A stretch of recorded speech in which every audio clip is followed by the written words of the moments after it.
এখন শুনবেন আজকের গুরুত্বপূর্ণ খবরের শিরোনাম। গাজায় ইসরায়েলি হামলায় 6 ভাই সহ নিহত 37 ফিলিস্তিনি।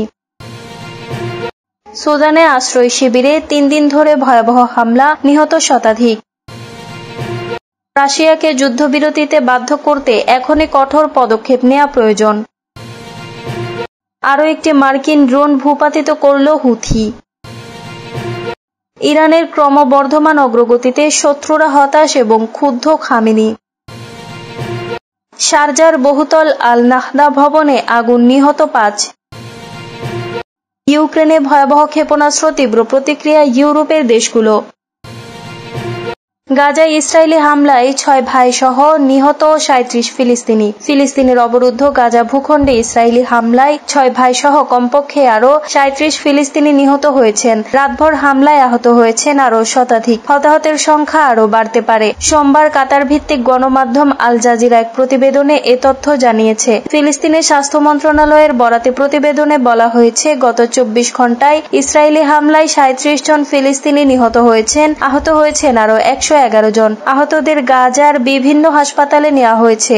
এর ফলে অবরুদ্ধ এই গাজা উপত্যকাটিতে নিহতের মোট সংখ্যা প্রায় 50,950 জনে পৌঁছেছে। আহতের সংখ্যা বেড়ে 1,16,156 জনে পৌঁছেছে। নিহতদের মধ্যে 6 ভাইও রয়েছেন যারা স্বেচ্ছাসেবক হিসেবে ক্ষুধার্ত ফিলিস্তিনিদের খাবার সরবরাহ করছিলেন।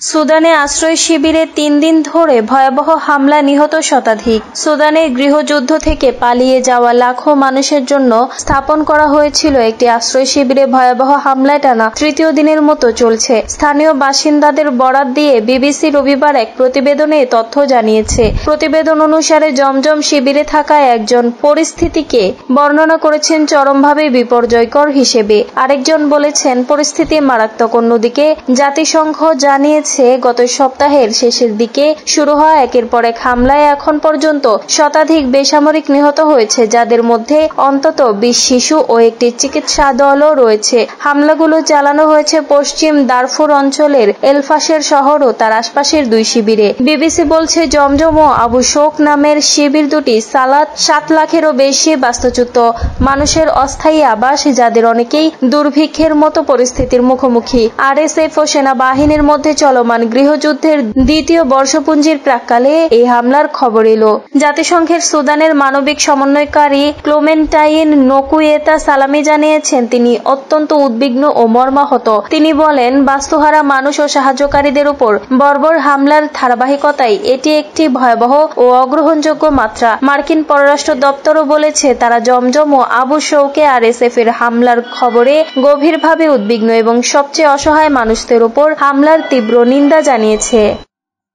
রাশিয়াকে যুদ্ধবিরতিতে বাধ্য করতে এখনই কঠোর পদক্ষেপ নেওয়া প্রয়োজন। ইউক্রেনের উত্তর পূর্বাঞ্চলীয় সুমি শহরের প্রাণকেন্দ্রে রাশিয়ার ব্যালিস্টিক ক্ষেপণাস্ত্র হামলায় বহু সাধারণ নাগরিক প্রাণ হারানোর ঘটনায় রাশিয়ার বিরুদ্ধে কঠোর ব্যবস্থা নেওয়ার আহ্বান জানিয়েছেন ফ্রান্সের প্রেসিডেন্ট ইমানুয়েল ম্যাক্রো। রবিবার এক্সে দেওয়া এক বিবৃতিতে তিনি বলেন, এই যুদ্ধ শুরু করেছিল রাশিয়া, এটা সবাই জানে। আজও তারা মানব জমিনের কোনো মূল্য না দিয়ে আন্তর্জাতিক আইন ও কূটনৈতিক উদ্যোগ উপেক্ষা করে যুদ্ধ চালিয়ে যাচ্ছে। তিনি জোর দিয়ে বলেন, রাশিয়াকে যুদ্ধবিরতিতে বাধ্য করতে এখনই কঠোর পদক্ষেপ নেওয়া প্রয়োজন। ইউক্রেনীয় কর্তৃপক্ষ জানিয়েছে, রোববার সকালে দেশের উত্তর পূর্বাঞ্চলের সীমান্তবর্তী সুমি শহরের কেন্দ্রে রাশিয়ার 2টি ব্যালিস্টিক ক্ষেপণাস্ত্র আঘাত হানে। এতে অন্তত 32 জন নিহত ও 99 জন আহত হয়েছেন। নিহতদের মধ্যে শিশু রয়েছে বলেও জানিয়েছে কিয়েভ।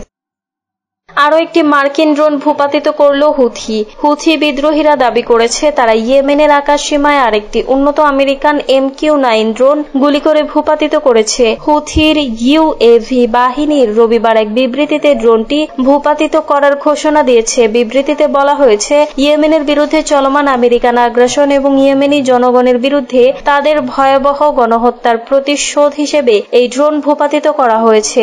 একটি MQ-9 এর গড় ইউনিট খরচ আনুমানিক $33 মিলিয়ন, যার অর্থ ইয়েমেনে ড্রোন ভূপাতিত করার ফলে আমেরিকানদের ক্ষতি ইতিমধ্যেই $660 মিলিয়ন বেশি। এর আগে ইয়েমেনি বাহিনী অধিকৃত অঞ্চলে গুরুত্বপূর্ণ ইসরায়েলি লক্ষ্যবস্তুতে আঘাত করেছিল।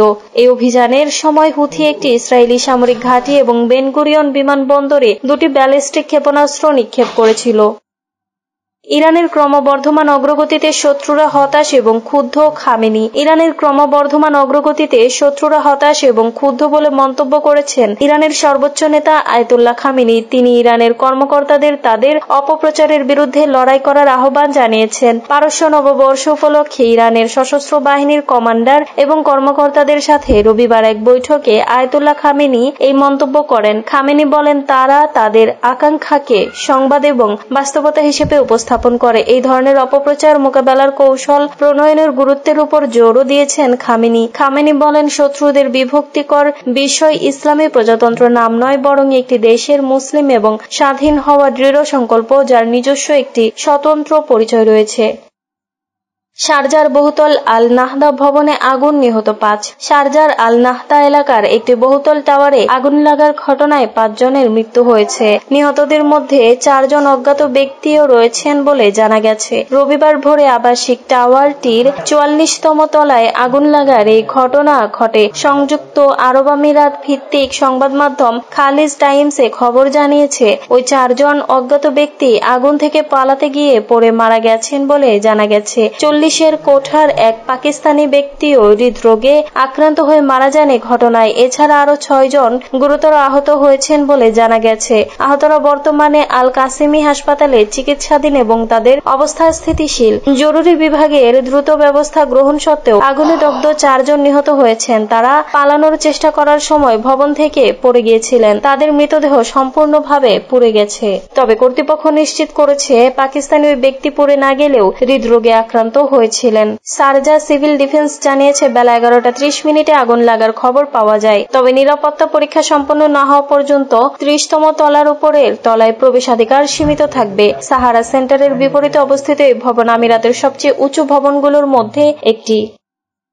ইউক্রেনের ভয়াবহ ক্ষেপণাস্ত্র, তীব্র প্রতিক্রিয়ায় ইউরোপের দেশগুলো। কিয়েভের জরুরি পরিষেবার সঙ্গে সংযুক্ত সংস্থার দাবি, রবিবার সুমি শহরে রাশিয়ার ক্ষেপণাস্ত্র হামলায় 2 শিশুসহ 31 জন মারা গেছেন।